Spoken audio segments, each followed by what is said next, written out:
akuluakulu Aaron Gadama anali nduna yotchuka kuposa John Tembo. Anamukhoma ndi hamala pamutu. Sadiki Mia atafunsa ngongole anamupha ndi poizoni wa ku Rwanda. Saulos Chilima anafera mgwirizano. Chipani cha MCP sichinayambe lero kudana ndi mabishopu. Nkhani imene tayitanitsira msonkhano uno ndi nkhani imene ambiri kapena mwayimba mphekesera. Pasabata kudatuluka kabuku kake mchizungu nkofira ndi aka. Kabuku kameneka kuyambira lero achitabani nkoletsedwa. Kalipo kachichewa ndesa kuti kali green, kalipo kachitumbuka ndesa kuti kali yellow, koma kachingerezi ndi aka. Lero kuti ndibwere nako kuno andipatsa special permission yoti ndibwere nako chifukwa cha nkhaniyi. Ndikatha nkhani iyi ipita nako ukapereka ku polisi. Popeza ni malaya ni bishops ifeyo ngati chipani anda kamuzu ndi boma anda kamuzu titi bachita recognize samena ni mabishopu ati Malawi ndi achoke. Summary number 1. Chifukwa pali ganizana kuti mabwerese kuno sopani pali kuzeni ineyo ndichita declare my interest nakandi ndi chairman kuti bishop Chimole ndichiona abwere pa gate apa yomanga kwati kuno ise dipa saho apo yayi dipa anyamata yusigawa sangama ule kuti kapilikoni kwaja ifeyo sitingawa kuti kapilikoni arasimusekwenjize kwa apa yayi sitola ndiye nkhani imeneyo yakuti abwere mutikhulukire chifukwa mukana na chama nakulilongwe kuti timuone tinkanja ali pakhomo apo ife tipa mukuona ndi maso chuma tikunena zoona. Ndifuna ndikhulukire mwe chama ni please pepani koma ndakutusa magazi wangu. Nkhani ndi yakuti mabishopu a Malawi achita chipongwe ngwati ndiye sikwafuna kutakale mabishopu Malawi mu 1 2 ngwazi watipa samwayi kuti ita tukakambirane takambirana muno chapa ndikufuna muza kwazi magazi watu kuti mabishopu a Malawi titi kwafuna kutakale mabishopu muno ayi achoke. Komanso tifuna kuonjezera bishopu na amene wakuzidwa nkhani imeneyi ifeyo Amalawi titifuna kulowa nchali chimwache ayi ngati asowa wakafufuza kumena sowera ife tibazi wakumena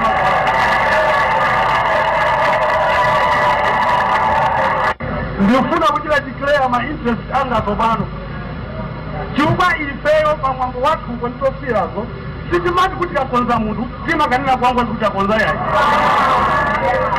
sitimanena yayi asi wabwanji ndazi chilo icho tikulamulira kukazikisambana ndi mtendere sikumusokonezera ntchito yachenso yayi wosokoneza akapita timati kuti anapita wapita.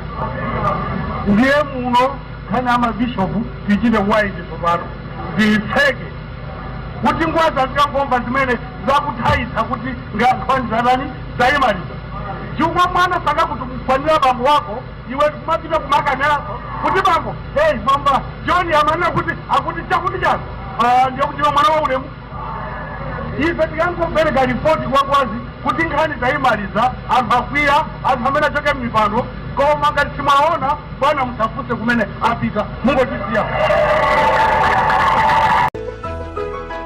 2019 bodyguard wa Chakwera amatsogolera kupha marubino. Chipani cha MCP chinawonjeza makampeni tidzamanga anthu onse amene akukhudzidwa pa imfa zimenezi.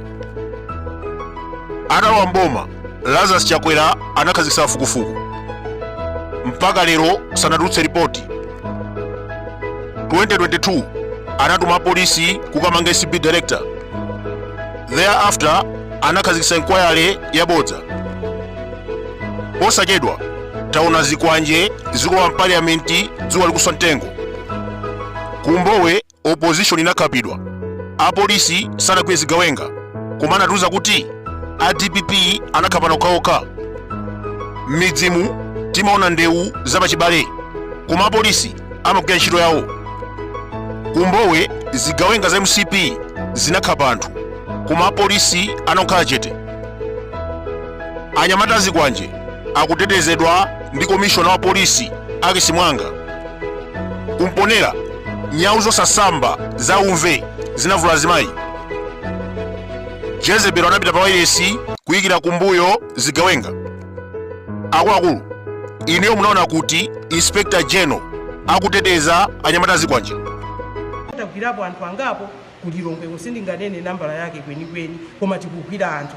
Mwina Amalawi tingowauza kuti pamene ife tikuchita exercise ufulu wathu tidziwenso kuti azizathuwonso ali ndi ufulu wopanga business, wokhala ndi katundu, wokhala ndi moyo. So pano pamene iweyo ukunena kuti ineyo ndipanga zakuti uzidziwa kuti anthu enanso ali ndi maufulu wawo amene akuyenera kulemekezedwa at that point.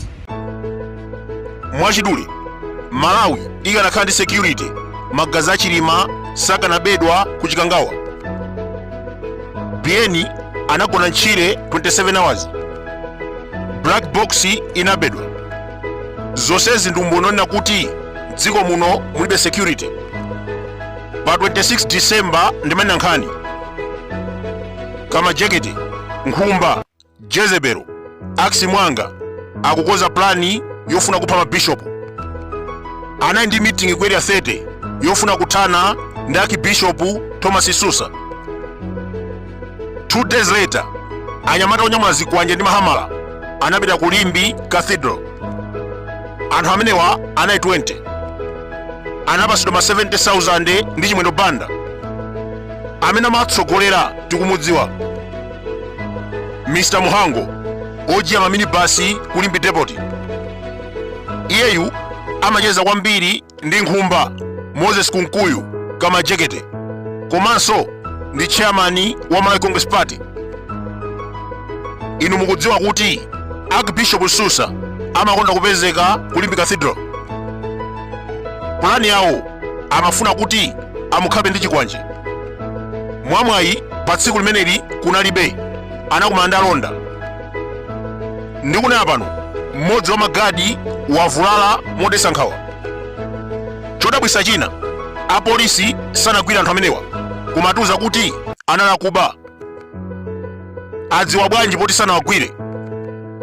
Tikukumbukira ku Lilongwe anyamata Zikwanje sanagwidwe, koma apolisi anatiuza kuti anachita ma business. Kuchikangawa black box inasowa, koma ripoti imatiuza kuti Chifunga ndi pilot anakwesa ndege. Leronso zigawenga 20 zinapita ku Limbi Cathedral.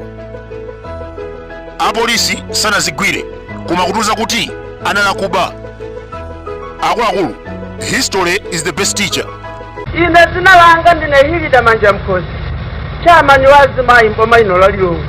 Komanso mpingo wanga ndi CCV, ndineso mayo chigwiza. Nkhani imeneyi kumpando njonse utonena kuti kwati nkhani imeneyi ife tiyankhule mtundu wanji, kwati nanga iwowa mpingo kale kumenewu tusungiranji ife pamene mpingo ngotitekopa kuti tusungireja ijo tusungire mpingo umenewu nja akalowa mipingo ine iliyonse, akalowa mipingo ine iliyonse, kayazika vina chinamwali, kayazika meta chisamba, izikawombera manja. Nkhani imeneyi kumpando ngwazi walola kuti ife mkomiti muno tikambirane. Sana ngati ife atsogoleri kumudya nayo nkhani imeneyi, ngati kuli mboni za Yehova zimene ife tidavomera kuti tiri kuzifuna chimodzimodzi cheli chimeneyi tiri kuifuna. Komanso pomaliza achimwelewo lero lomwe lino afe ndithu tisazungulira angakufa ngoononga ndi fiti afuna kufunira zoyipa kamuzu imkonderanji ife Satana chiboliboli ngati chimene chije chigalu chachabechabe chilukhala mtauni muno chifukwa cha utsogoleri wa ngwazi ameneyi atutukwanisa funso. Mujonenera muja kuti timkosera ifo ntakazife sadza kuti timakosa mutikhululukire. Timkosera ife tikhoza kuvulira ife ameneyi atachita zakama chitazo timakosa. Hoja! Kodi mabishopu amenewa akayima kugome ndamatilalikila natanga mkwene uje pasika natipasa tiidya nzona kodi udali kuti umuduka lero udali kuti umuduka lero bangololo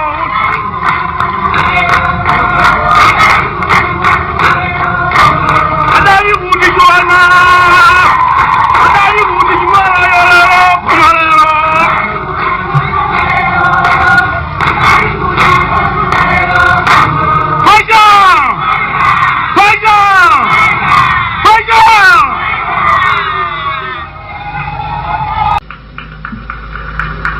situ kuwafuna amenewo kuti apite kuti kayanga kuli Lilongwe ka kumchinji kaya ku Blantyre ayenda nseuti atakhala nyumba iti nyumbayo mwini wake ndi ngwazi mseuwo mwini wake ndi ngwazi chilichonse mwini wake ndi ngwazi mwina ngopita tu kumwamba kwa Mulungu mwina tikanapemba zimene kuti atsogole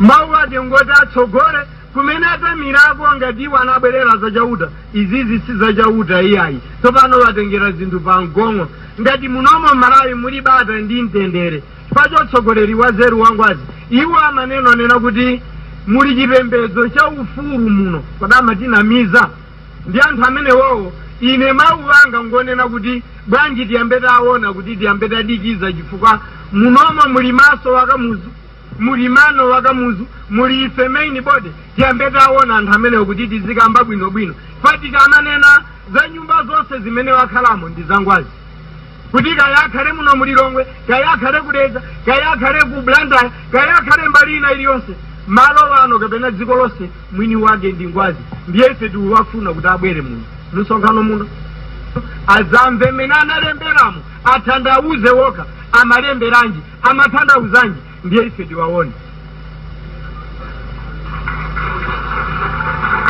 ndiyambe ndalekeza tikuwafuna anthu amene wowo abwere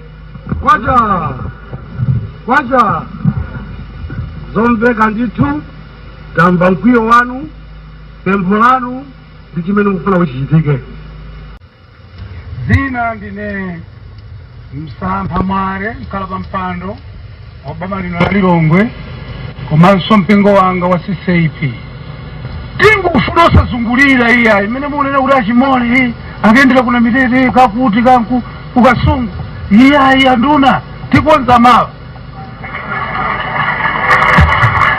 popeza ngwazi ali kunkulu zina timawangu tichabwino ngwazi mkamanya mungu ife kuno tikonza zimenezi ndamuuza ngwazi kuti ife kuno ku Lilongwe ntchito yathu timakonza boma lake ndi lino la Lilongwe sitisewera iya kani nduna ikangusewera timakonza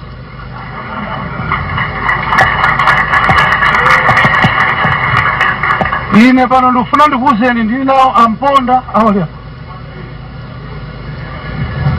ndipo mawa ndikufuna ndikuwuzeni nyumba imene kutchulidwa ya Bishop yotina sikisogolo kufasogolo mwipeza kuti ili bwino ubwino wake sitigumula iya koma wangu uona matching woka kuti usereke sudzatuluka mnyumba imeneyi ndikubwerera kupita ku ofisi kwathu ukachita ripoti kuti asina chileka ndikuyena koma tangumuze kuti wasatuluka timulonjeza pano lero wasati mawa iya zimene tiunenaza nduna ife zimene utichitira ngwazi watichitira zinthu zazikulu kwambiri ifeyo sitakhala vanthu ufikirana pano koma anthu 5 iwa tingukonzakonza pano pa Lilongwe 1 Blantyre 1 uko Beza 2 3 ku Mzuzu zimenezi izo mwina mwache sizivuta uzikonza iya tikonza mkachetechete koma ngati mugole bwino tingukumva kuti uyu ali pathupi mwamchotsa mwina ali kumudzi kwawo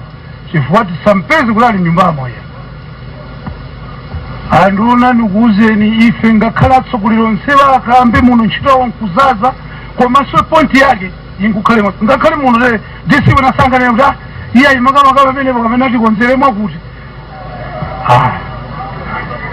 wasatheka iya koma cholinga chathu ife tingukonza anthu 5 years 5 years tikonza chichalatu chotukonza sichamasalerato iya simasalera ndikunena zimenezi anduna 1964 yufi yake inachoka kuno nachidzanja ukalowa kuzomba ndipo mukudziwa inu yufi yake zinazitu timangu nena ndeti kunena kuti wina asachechemeya tikonza zimene zili konza